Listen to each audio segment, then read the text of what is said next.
A shocking report this week of mass smuggling of West African migrants into Libya, where they are being traded and sold into modern-day slave markets. In fact, the activity is so brazen, it occurs in open public spaces. While slavery and serfdom in America and Western and Eastern Europe were mostly abolished in the 1800s, Arab slave trading, which superseded the West, has never really gone away. The Global Slavery Index, which uses a broader definition that includes indentured servitude, says the practice is actually still in existence in 167 countries, but 58% of those slaves are held in just 5 countries: India, China, Pakistan, Bangladesh, and Uzbekistan. Now, there is no doubt that radical Islamic groups would love to enslave all the infidels that they couldn't kill.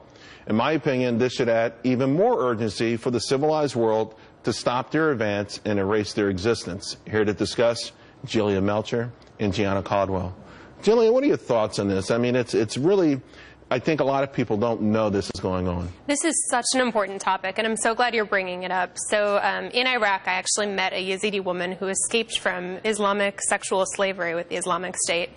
And hearing her story, how powerful it was. This woman knows what it's like to lose her freedom.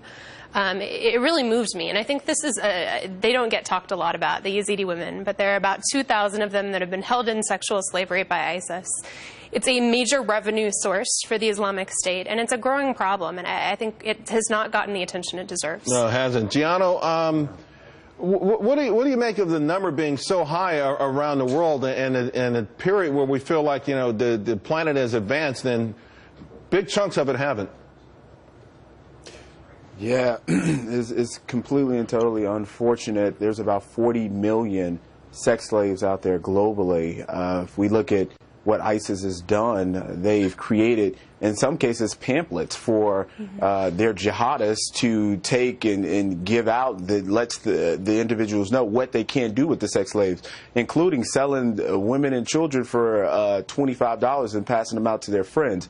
I mean, this is all obviously with the point of demoralizing the conquered. So that's if they go into a village and they take it over, they're taking wives and children. They want to demoralize the conquered. In addition to that, they want to capitalize off and make money off these individuals. And I find that to be traumatic in many ways. If I look at where I am right now in Los Angeles, Operation White Lace, which happened, and I know that's not necessarily an ISIS area, but there was Russian Soviets that came in and they enslaved some women and sold them for about 22 months and earned about $8 million in high-end prostitution in Beverly Hills. So this is, I mean, an issue that everyone should be aware of, and we all should be looking out for our sisters and daughters around the world.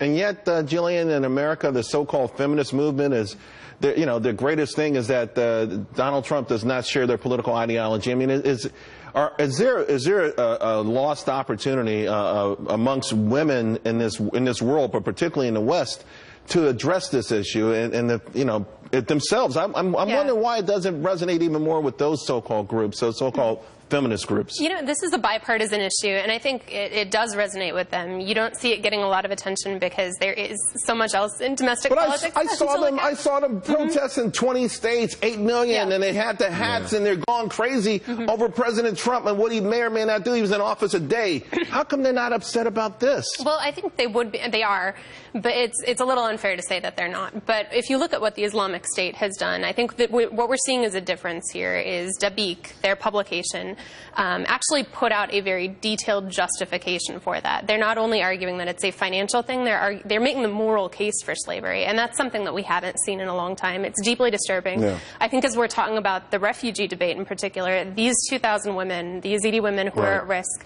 they're not a threat for terrorism, and I think they should be priority for bringing to the United States. The horrible things they've gone through, they should come here and get but in some cases, they sell them as people that can go out and have the bombs attached to them. So they do sell them in cases like that. And Charles, I know you like to talk about solutions, and since your show has a global impact, there's an organization called the Second World Congress Against Sexual Exploitation of Women and Girls who have put together a coalition of about 30 countries, which includes women who have been sold into slavery. So that may be something that the viewers may want to check out. Thank you both very, very much. Coming up, the war on Christianity taking its toll on the faithful.